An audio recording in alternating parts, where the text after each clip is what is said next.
que tu sais faire comme à la Fnac, les mecs, là, tu sais, ils ouvrent le CD en 2 secondes. Ils font clic-clac. Non. Par contre, plus jeune, j'ai volé des CD. En fait, on avait le truc qui était à l'extérieur, donc tu venais, et tu avais ta lame de rasoir comme ça, en fait, et tu faisais genre, tu regardais et tu découpais par-dessous le truc. Tu les mettais dans les bacs, tu en mettais plusieurs, tu mettais ta pile. Et après, tu allais faire ton tour, voir si personne te regardait. Mais la difficulté des trucs, c'est qu'en fait, c'est de jeter des coups d'œil sans que ça soit vu, en fait. Tu vois, et tu revenais, une fois que tu sentais que c'était cool, tu revenais, tac, tu prenais ta pile et tu les mettais un par un, pap. Et en enlevant tout le stick code barre, enfin, qui t'empêchait de passer... le fameux portique. Ouais, c'était très technique comme truc. Et t'en arrivais à en choper combien comme ça par... À l'époque des CD, j'en avais un petit peu... C'était une époque où j'étais un peu moins dedans. J'en prenais 6-7, bonne moyenne 10. Comment ça s'est passé là, la promo là Ok, c'est couilles. C'est-à-dire qu'en fait, plus t'en as, mieux c'est. Plus t'en as, mieux c'est, mais en même temps, t'as l'impression de vendre des tapis à force. C'est comme on dit, la routine tue, quoi. Et à force d'être répété, tu sais même plus ce que tu racontes. Un petit coup là. Ah, vas-y. J'arrive comme un régulateur, sans confiance, sans peur. J'ai l'instinct d'un tueur. Je suis un avion à réaction extrême, adversaire ou ennemi. C'est la merde.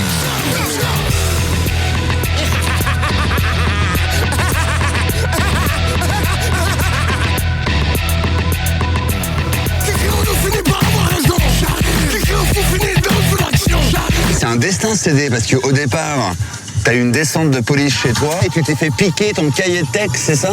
Ouais, enfin ça c'est un petit problème technique, t'as vu, bon voilà. Un problème technique. Sans obligation d'achat en plus. Mais enfin j'avais des numéros de téléphone dessus à une époque où je consommais de manière non modérée des psychotropes. Période révolue maintenant. Donc voilà quoi, ça a été compliqué enfin pour eux de dissocier les numéros du reste. Ça t'a bloqué après pour écrire l'album ou tu t'es dit quoi? Tu t'es dit c'est le destin, hop. Avant tout je pense qu'ils se sont fait plaisir déjà. Parce qu'en fait ils ont dû trouver aucun numéro qui était en rapport avec l'affaire à laquelle j'étais mêlé. Et puis, parce qu'en fait, si tu veux, pendant pas mal de temps, j'ai fait ce qu'on appelle des sound systems. C'est un peu ça l'histoire sound system, tu vois. Ça part sur un rythme, on sait pas vraiment où ça va, tu vois. Pas du tout pour rien, je suis fier. Des défaites que mon nom de famille,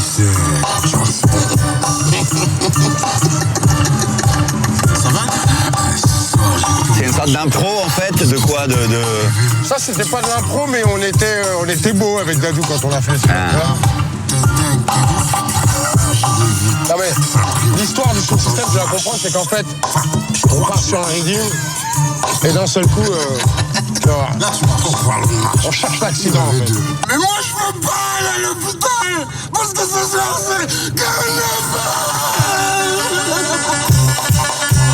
Par exemple. Tu vois, par exemple.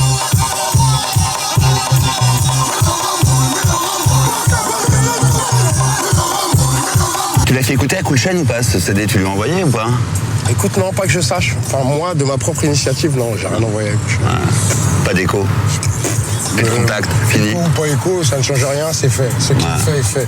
On va passer chez moi 2 secondes. Ouais, ok. Donc j'allais embrasser ma femme, j'ai juste un truc à lui dire super important. Il a bien Matisse? Écoute, Matisse se porte comme un charme. D'ailleurs, nous avons changé le nom sur la boîte aux lettres.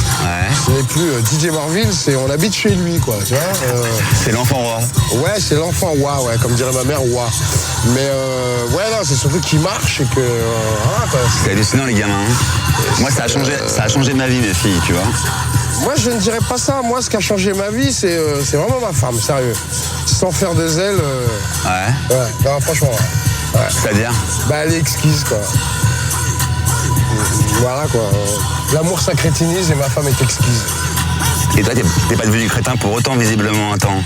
Non, mais il arrive bien, quoi. T'as toujours été romantique, dans le fond. Écoute, comme je le disais, ça qu'il fait noir, ça se passe mieux, le romantisme, pour moi. Ça t'a calmé, tu t'es dit calmé, non, parce que quand tu vois l'enzyme, là, il doit dormir, d'ailleurs. Mais quand tu vois les enzymes, Non, pas encore, mais je pense que c'est parce que pour l'instant, il nous rend ce qu'on lui donne. Mais tu t'es tapé genre les nuits, les biberons et tout, le kangourou, là tu le portes dans la rue, tu pousses la poussette, tu le changes. Pas comme ma femme a pu le faire, mais pas mal quand même. Il a fait ses nuits assez vite ou pas? Parce qu'avec un père comme toi, je me dis qu'il a... Monsieur aime dormir, ouais. C'est vrai? Effectivement. C'est un gros dormeur? Ouais, monsieur aime dormir. Comme sa mère, comme son père. Dis-moi la dame, tu dors ou quoi? Parce que je voudrais monter 2 secondes avec un mec, mais juste 2 secondes. Ah bah vas-y alors. Tu vois comment elle est? Voilà. A tout de suite. Ma femme, elle est là. Bonjour, elle est là. Chantez. Membre très actif de Devoir de mémoire. Ouais. Et je vous laisse avec 2 secondes. T'es à l'initiative. Et Joey, ton camion, il est pas rangé dans ta chambre là. Je sais. Qu'est-ce que vous regardez là en ce moment? Un peu mieux que ce qu'on regarde. C'est quoi? J'ai pas compris. C'est quoi? Ah, Lost in Translation, d'accord. Tu sais qu'il est complètement dingue de son Matisse hein, et de sa femme. Ça fait 20 minutes qu'on parle et il me parle de toi, de son fils. Et voilà, il m'a dit, voilà, ma femme, elle est exquise. Il est comment alors, Joey, comme papa? Il est... C'est un papa cool un peu. Hein? Ouais. Alors, mesdemoiselles, je viens d'aller faire... je vous dis, si on vous dérange, on se casse. Hein, Non. Et alors, je viens d'aller faire l'émission à Ruquier. Hein, et donc, c'était Ariel Dombal. Sérieux, faut l'emmener au Courtilière, au 4000 et lui dire, écoute-moi bien, c'est ici que ça se passe. Tu es française aussi. Parle avec l'autochtone, tu vas voir. Non mais c'est...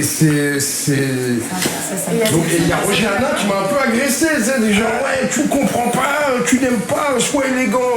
Écoute, moi je suis là pour être franc, sinon je reste devant ma télé, quoi. Je veux dire, ça n'a aucun intérêt en fait. Donc voilà, mais c'était... Comment vous êtes rencontrés tous les deux, Joey? Moi j'ai rencontré la dame. En fait, la dame était directrice artistique dans un magazine hip-hop. Et elle était aussi, enfin, plusieurs... ça c'est ma fierté en fait. Madame est ma fierté en fait. C'est-à-dire, on n'y croit pas, mais j'ai rencontré quelqu'un de très brillant et donc elle était aussi photographe. Et à chaque fois qu'on faisait des photos, Les professionnels. je les appelais les professionnels. Voilà. C'est quoi? Vas-y, raconte l'histoire. J'ai dit que je me faisais chambrer allègrement et puis voilà. Ouais. Et après on a été amenés à travailler ensemble sur... il réalise avec un ami un reportage sur la boxe, sur la famille. Ça fait longtemps, ça, je me souviens de ça. Ben, en fait, c'est ma manière de draguer à moi. C'est-à-dire qu'en même temps, je dis tu fais n'importe quoi, et puis en même temps, je te propose de faire ça avec moi. Tu vois. Ouais. C'est un peu, c'est le propre du timide, quoi. C'est ta femme qui est vraiment la présidente de Devoir de mémoire. Ouais. Et ça marche, tu sens que ça prend ou pas? Franchement, ouais. Franchement, quand tu vois que sur l'appel qu'on a fait à l'essence car sur les listes, dans certaines municipalités, il y a une recrudescence de 35 à 40% des gens qui sont à l'essence car sur les listes. Waouh, c'est un bon point, quoi. Tu vois ce que je veux dire? Il n'y a pas de consigne de vote ou autre. Bah non, tu peux pas en même temps faire l'appel à ce que les gens s'inscrivent et puis leur mettre le truc tout cru dans la bouche, enfin, ou les influer là-dessus. C'est naze, quoi. Enfin, c'est pas ça la démarche, quoi. Avec ma gueule de métal, ma ganache de nègre errant, toujours aussi réfractaire à vouloir rentrer dans le rang. Avec vous je serai franc au possible, dans le rang impossible. Votre morale au crime, qu'on me délaisse de mon égo, ça me rend sale sur l'écran, ça me rend sale dans mon flow. Et là y a plus d'idéaux, et donc je deviens accro à la suffisance, la violence est là pour vous braves gens. J'en ai trop. Tu l'aimes ce bonhomme? Mais, qui ça, Georges Moustaki? Ton père. Ouais, j'aime bien. Enfin, tout à l'heure, il m'a montré que... Enfin, il était... sinon, mon père... Mais tu sais, c'est le syndrome de Stockholm, un peu, tu vois. Voilà, quoi. Ouais, t'es là, ça se passe pas forcément très bien, mais quand bien même... c'est la vie qui veut ça, quoi, comme la NTM. C'est intéressant dans le bouquin, quand tu dis, ouais, justement, moi, maintenant que j'ai mon fils, j'ai pas envie de faire pareil que ce que j'ai reçu avec mon père. Je reproduirais pas le schéma, parce qu'on dit souvent... Non, mais déjà, il y a un truc, c'est que c'était une époque, quel que soit l'âge que t'as, et on en vit une autre. Donc forcément, il y a des choses qu'on reproduira pas, du moins. Pour moi, j'espère. À partir de là, bah oui, t'as pas envie... quand ça s'est pas super bien passé, il y a des choses que t'as pas envie de reproduire. Ouais, mais bien sûr, mais parfois tu peux le dire et puis forcément la vie fait que, tu vois, voilà. Écoute, tu veux que je te dise un truc? Déjà, la grande différence, c'est que il y a sa mère, en plus tu viens de la voir, t'as vu ouais. Mais enfin bon, je crois que je ne m'avance pas quand je dis que Laïla, elle est délicieuse. En tout cas, t'es dans la construction aujourd'hui. T'es plus dans la destruction que dans l'autodestruction. Ouais, on peut aussi dire ça, ouais.